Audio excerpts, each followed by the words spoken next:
தேவன் விரும்பும் கனி தரும் வாழ்க்கை. இது நம்ம லூக்கா 13ஆம் அதிகாரம் 6லேருந்து 9 வரைக்கும் வாசிச்சா புரியும்.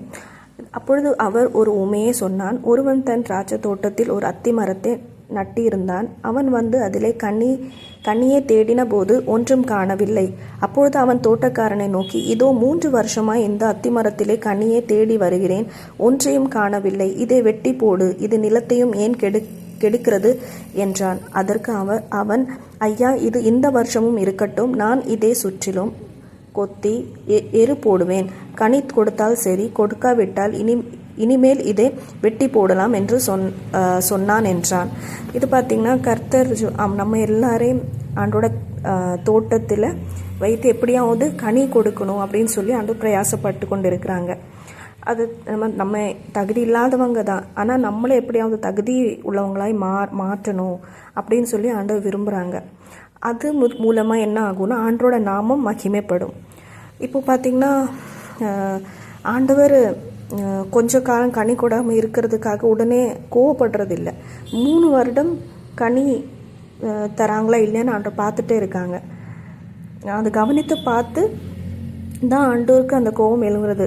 அப்போ கனி கொடுக்கிறவர்களாய் நம்ம இருக்க வேண்டும் அப்படின்னு சொல்லி ஆண்டவர் நினைக்கிறாங்க.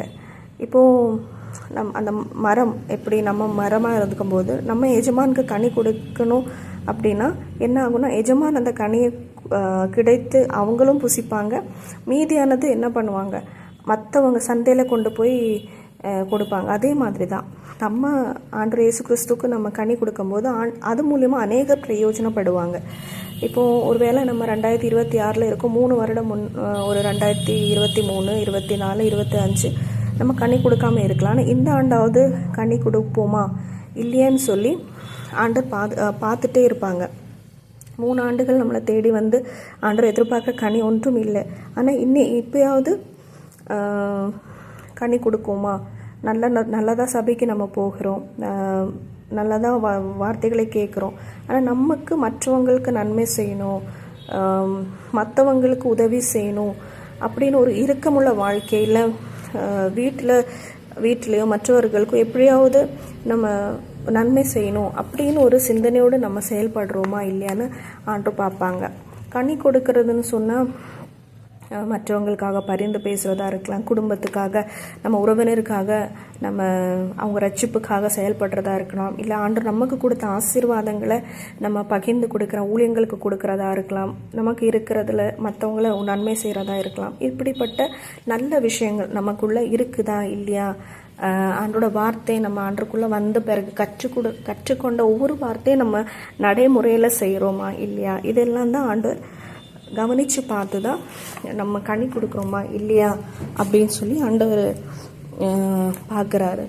இதில் இன்னொரு விசேஷமாக எழுதப்பட்டிருக்கு, இது நிலத்தையும் ஏன் கெடுக்கிறது என்றான். அப்போது நம்ம கனி கொடுக்கல அப்படின்னா நம்ம இருக்கிற இடத்தையே கெடுக்கிறோம் அப்படின்னு அர்த்தம். தேங்கின மாதிரி நம்ம கையில் நம்ம மட்டும் நன்மை பெற்று நம்மளே ஒரு இடத்துல இருக்கும்போது எப்படி கெட்டு எடுக்கிற தண்ணீர் கெட்டு போகுமோ அதே மாதிரி நம்ம ஒரு மற்றவங்களுக்கு போகாமல் நமக்குள்ளேயே அந்த நன்மை அடங்கி இருக்கும்போது அது கெட்டு போகிற மாதிரி ஒரு அனுபவமாக இருக்கும், ஸ்டாக்னேஷனாக இருக்கும். ஆண்டவர் அது விரும்பலை.